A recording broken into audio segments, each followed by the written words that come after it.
Assalamualaikum warahmatullahi wabarakatuh. Sambung lagi pada bab 5 iaitu lakaran reka bentuk baharu sistem vertigasi. Di akhir pembelajaran ini, pelajar akan dapat membina lakaran sendiri mengikut kreativiti dan inovasi. Untuk reka bentuk sistem vertigasi ini terbahagi kepada dua. Yang pertama adalah susun atur sistem vertigasi mengikut kaedah jejari dan yang kedua adalah vertigasi mengikut gegelang. Teknik penyusunan sistem vertigasi jejari ni biasanya lebih ringkas dan mudah dipasang. Dan kelemahan yang ada pada sistem vertigasi jejari ni biasanya kemungkinan larutan baja ni tidak akan sampai ke penghujung bekas tanaman jika tekanannya adalah rendah. Jadi, pam air yang digunakan tersebut adalah mainkan peranan pentinglah untuk membolehkan baja tersebut sampai ke semua bekas tanaman. Lakaran bentuk sistem vertigasi jari ni boleh dilakarkan dalam dua bentuk. Yang pertama pada lakaran 2D iaitu 2 dimensi ataupun 3 dimensi. Cuma bagi lakaran dalam bentuk 2 dimensi, kita akan dapat lihat lakaran tersebut pada satu sudut pandangan sahajalah. Berbanding dengan 3 dimensi ni, kita akan dapat melihat dari segi panjang, lebar dan juga ketinggian objek yang akan dibina berkenaan.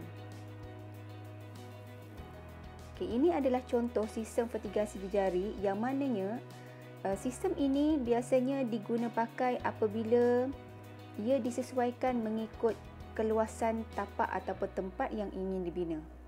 Jadi melalui kaedah inilah sistem vertigasi jejari ini diaplikasikan. Sekarang ni kita akan lukis lakaran sistem vertigasi kaedah jejari.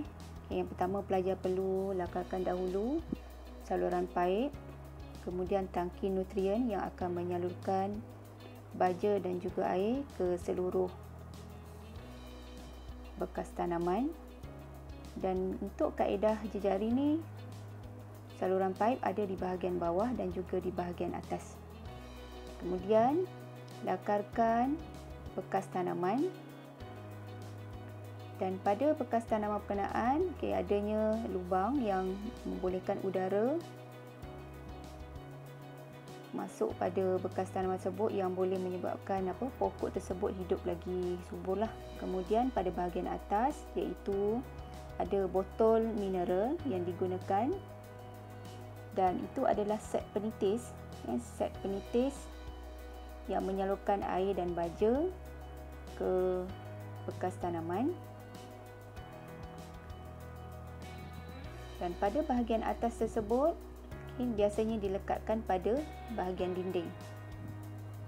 Yang akan menampakkan batu bata lah yang digunakan dan bekas tersebut diletakkan pada papan lah. Kemudian pelajar perlu lakarkan kena warna iaitu mengikut tona warna. Tak kisah kalau ada pensel warna lagi bagus. Kalau tak ada pensel warna boleh guna pensel dan itu adalah perlu aplikasikan juga teknik bayang pada setiap bekas tanaman termasuk juga tangki nutrien.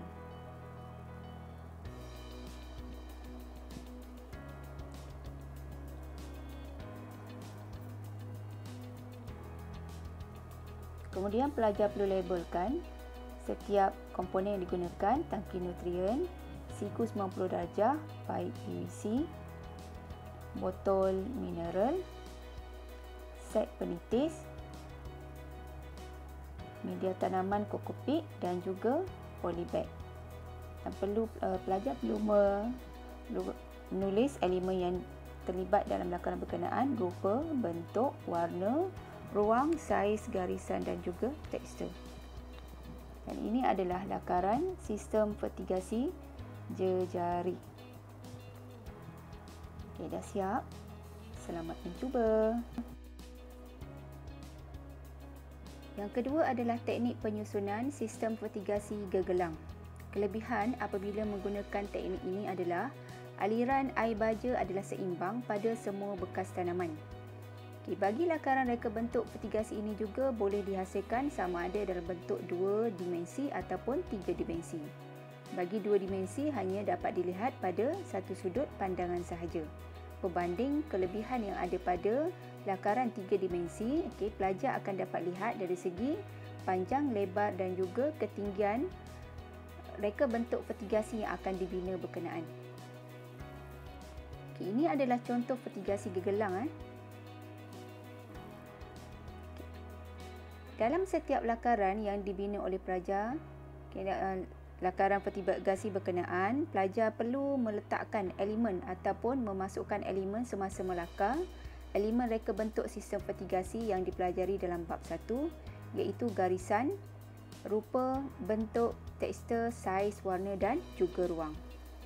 Jadi, elemen reka bentuk vertigasi ni penting yang mana melalui lakaran yang pelajar hasilkan, pelajar perlu memasukkan elemen dari segi garisan yang mana garisan tersebut menunjukkan lakaran laluan paip saliran.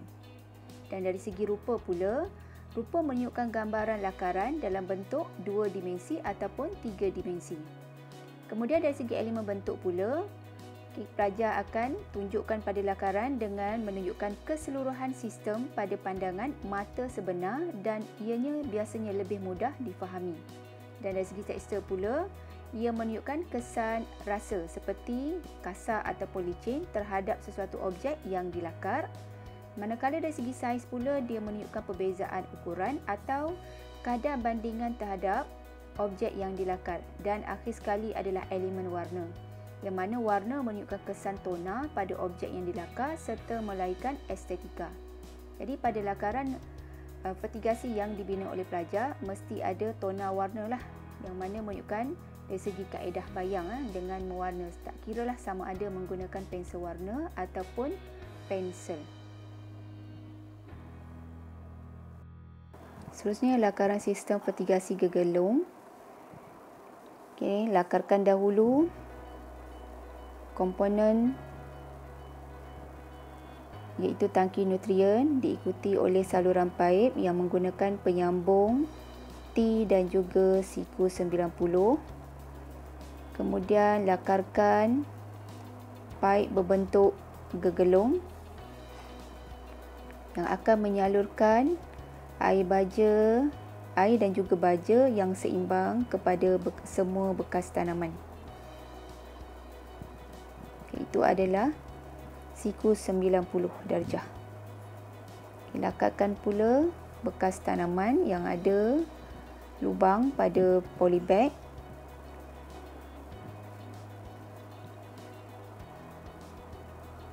Bekas tanaman perlu diletakkan dalam jarak yang sesuai.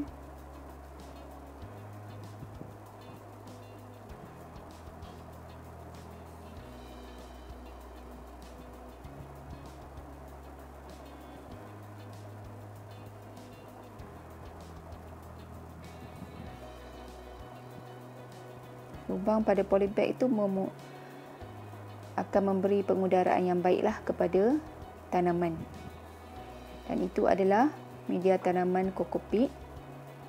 Seterusnya, lakarkan set penitis yang menghubungkan paip PVC dengan bekas tanaman.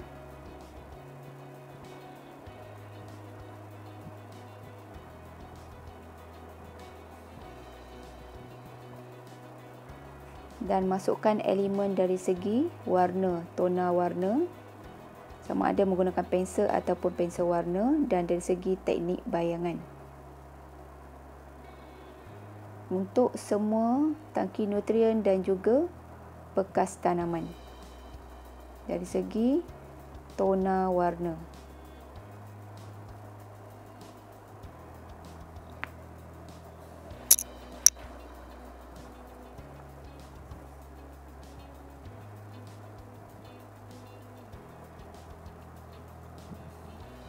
Kemudian labelkan komponen digunakan, set penitis, polybag, siku 90 darjah, penyambung T dan tangki nutrien. Selamat mencuba!